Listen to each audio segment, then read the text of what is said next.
이에 자기 일을 아무에게도 말하지 말라 경고하시고,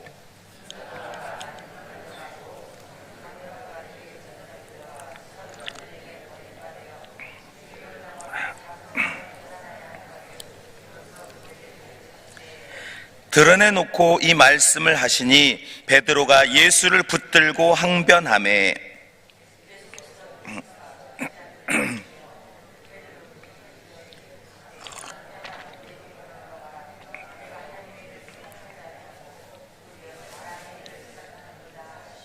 무리와 제자들을 불러 이르시되 누구든지 나를 따라오려거든 자기를 부인하고 자기 십자가를 지고 나를 따를 것이니라.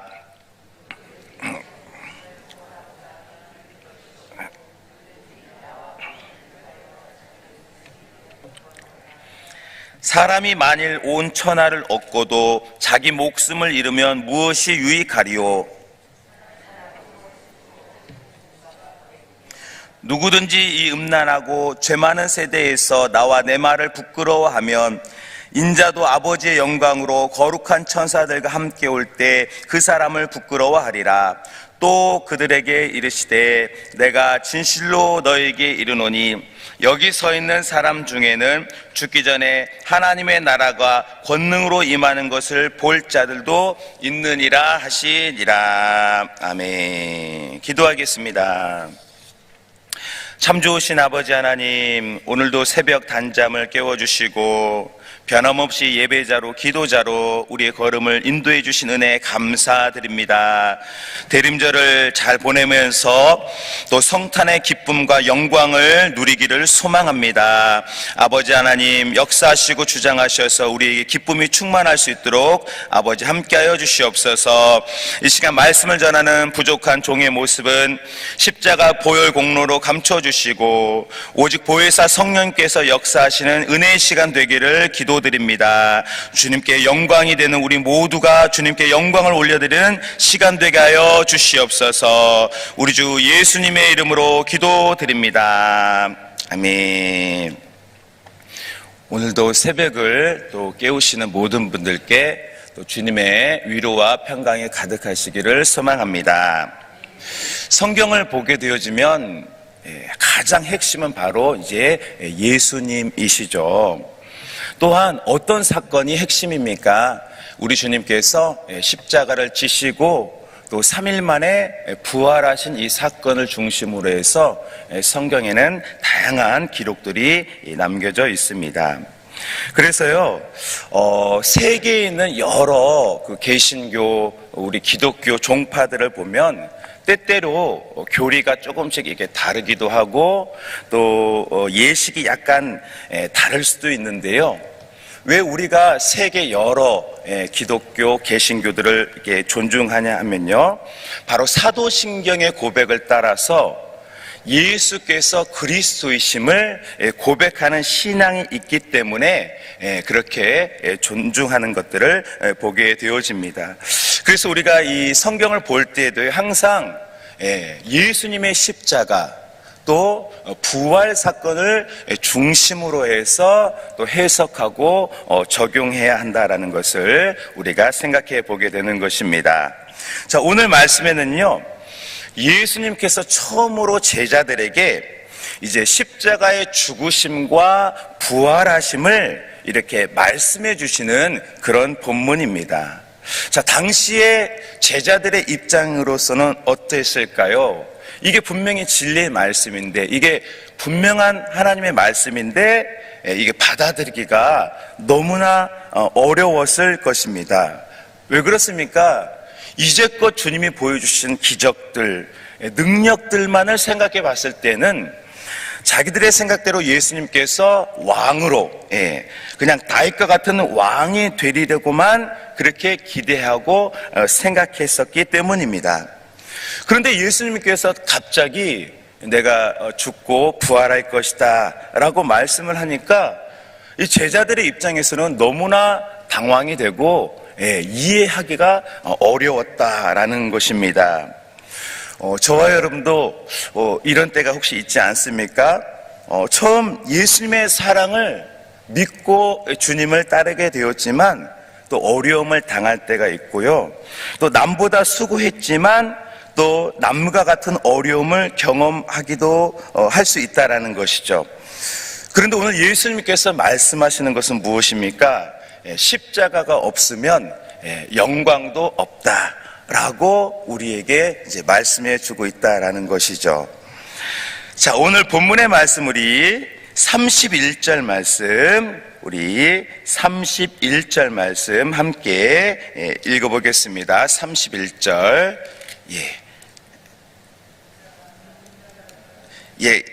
함께 읽어보겠습니다. 인자가 많은 고난을 받고 장로들과 대제사장들과 서기관들에게 버림받아 죽임을 당하고 사흘 만에 살아날 것을 그들에게 가르치시되. 네, 인자는 예수님을 이제 뜻하는 것이죠. 사람의 아들로 오신 예수님께서 서기관들에게 장로들에게 버림을 당하고 죽임을 당하신다라고 친히 처음으로 우리 예수님께서 이제 제자들에게 말씀을 해 주셨습니다. 여러분, 예수님은 모든 사람의 구세주로 모든 인류의 왕이 되시기 위해서 이 땅에 오셨죠. 12제자만 혹은 이스라엘 사람만 건지려고 온 것이 아니라 모든 사람, 주님을 부르짖고 찾는 모든 인류를 위해서 이 땅에 오셨습니다. 그래서 구약의 여러 사건들, 모든 사건은 오실 메시아를 고대하고 기대하게 하는 것이고요, 예표하는 것이고요. 또 광야에서 모세가 선포했던 여러 말씀들, 십계명과 또 제사법도요, 결국은 예수님이 아니고서는 우리의 죄의 문제를 해결할 수 없음을, 그 한계를 우리에게 보여주시려고 그렇게 기록했다라는 것입니다. 그리고 오늘 예수님은 이제 더 이상 구약의 그림자가 아니라 또 양이나 그런 염소의 피가 아니라 친히 주님께서 자신의 몸을 화목제물로 드리셔야 된다. 주님이 십자가를 지실 것이다라고 이제 제자들에게 그 말씀을 해 주셨다라는 것입니다. 여러분, 오늘 제자들이 주님께 부름받은 처음 그 순간부터 이 진리를 알았더라면 예수님을 과연 따랐을까요? 그렇지 않을 수도 있었을 것 같아요. 그러나 예수님과 함께함으로 이제 주님과 짐을 짐으로 이 12제자들도요, 이제 마음이 더 성숙해지고 믿음이 굳세어지니까 예수님께서 오늘 이 귀한 말씀, no cross, no crown, 고난이 없으면은 영광도 없음을 오늘 이 마가복음 딱 중간 8장 말씀에 처음 제자들에게 이제 말씀해 주신 것입니다. 일반적인 사람이라면 오늘 주님이 하신 말씀이지만 받아들이기가 어려웠을 것입니다. 왜냐하면 십자가는 너무나 아픈 형벌이고 그 당시 너무나 큰 수치였기 때문입니다. 로마 사람들도 자국민들에게는 내리지 않았던 것이 바로 이 십자가형이라고 합니다. 왜냐하면 인간이 이건 도무지 감당하기 어려운 그런 형벌이었기 때문입니다. 또한 율법에 보면 나무에 달린 자마다 저주 아래 있느니라는 말씀처럼 이 십자가는 이방인도 유대인도 너무나 아픈 그런 고통스러운 형벌이었다라는 것입니다. 그런데 예수님께서 높으신 보기 좋은 왕이 되는 것이 아니라 그 당시 가장 참혹한 십자가를 지신다라고 이제 제자들에게 말을 하니까 이 제자들의 입장에서는 너무나 뜻밖의, 너무나 받아들이기 어려운 당황스러운 말씀을 주셨다라는 것이죠. 자, 오늘 수석제자 베드로의 고백, 우리 베드로의 반응, 본문의 32절, 8장 32절 우리 함께 읽겠습니다. 드러내놓고 이 말씀을 하시니 항변하매. 베드로는 늘 그렇듯이 예수님 앞에 나와서 고백했습니다. 주님, 결코 이 일이 있어서는 안 되겠습니다. 이 일은 결코 있어서는 안 됩니다라고 크게 외쳤습니다. 그런데 그의 마음은 어떠했습니까? 주님을 사랑하는 마음도 있었겠지만 명예나 권세만을 얻게 되리라 생각했는데, 그래서 그 손해를 감수했는데 실망감이 분명히 베드로의 마음에는 가득했을 겁니다. 그래서 오늘 예수님의 말씀을 듣자마자 예수님의 붙잡고 항변했다, 소리 질렀다라고 그렇게 기록하고 있습니다. 만약 우리들의 삶에도 영광이 있지만, 생명이 있지만 또 고통의 과정도 있다라면, 수치의 순간이 있다라면 우리도 어떻게 반응할까요? 혹시 베드로처럼 주님을 설득하지는 않을까요? 주님, 정말 이 길이 맞습니까?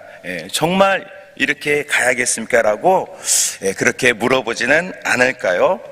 아마 오늘 베드로의 마음에는요, 인간적인 마음, 거듭나지 못한 마음, 그런 사람의 그런 서러움 등등으로 가득 차 있었을 것입니다. 그냥 예수님도 세상 사람처럼 그런 왕이 되기만을 바랬을 거기 때문입니다.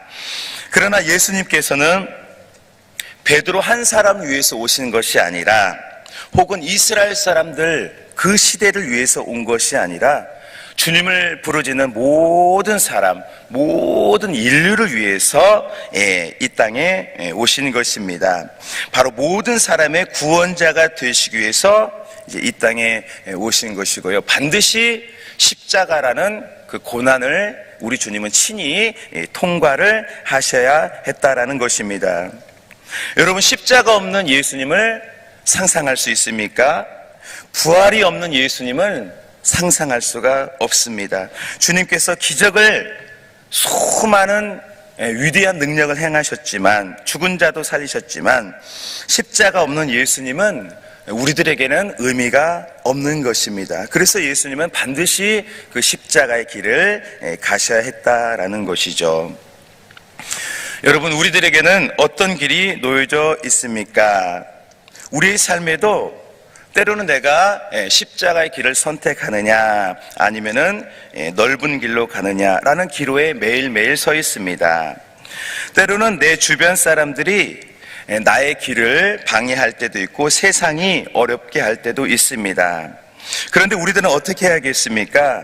늘 처음처럼 주님의 부르심을 받아서 잠시 있는 그 십자가를 져야 하는 것입니다.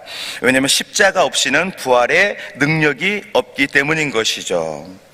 자, 오늘 예수님께서는 제자들을 향해서 말씀하셨습니다. 우리 34절의 말씀 우리 함께 읽겠습니다. 무리와 제자들을 불러 이르시되 누구든지 나를 따라오려거든 자기를 부인하고 자기 십자가를 지고 나를 따를 것이니라. 고난이 없이 영광만을 바라는 마음을 내려놓고 주님과 더불어서 함께 십자가를 지라고 말씀을 하십니다.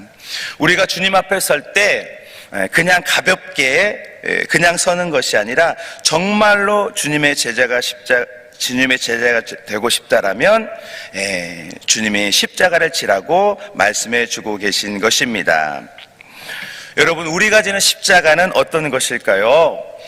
주님께서는 혼자서 그 십자가를 져야 했습니다. 사람의 키보다 훨씬 크고 무거운 짐을 지셔야 했습니다. 그런데 오늘 우리가 지는 십자가는 어떤 십자가입니까? 주님께서 같이 메어주시는 십자가입니다. 주님이 힘을 다 써주시는 십자가입니다. 우리는 주님만을 보고 주님을 따라가면 되는 가벼운 십자가인 것입니다. 자, 마태복음의 11장 28절 29절 우리 말씀 함께 읽도록 하겠습니다. 수고하고 무거운 짐진 자들아 다 내게로 오라. 내가 너희를 쉬게 하리라. 나는 마음이 온유하고 겸손하니 나의 멍에를 메고 내게 배우라. 그리하면 너의 마음이 쉼을 얻으리니. 아멘. 주님께서 함께 멍에를 매 주시기 때문에 결코 그 멍에는 무겁지 않다라고 말씀을 해 주셨습니다. 주님께서 항상 우리의 힘이 되시고 능력이 되어 주시기 때문에, 우리 곁에서 우리와 함께 하시기 때문에 능히 그 짐을 지시게 해 주시겠다라고 말씀한 것입니다. 오늘 베드로는요, 오늘 진리의 말씀을 하시는 예수님을 바라보고 주님께 항변을 했습니다. 그러나 우리 주님은 십자가의 짐을 지셔야 했습니다. 왜냐하면 십자가를 지셔야 또 부활의 영광이 오기 때문입니다.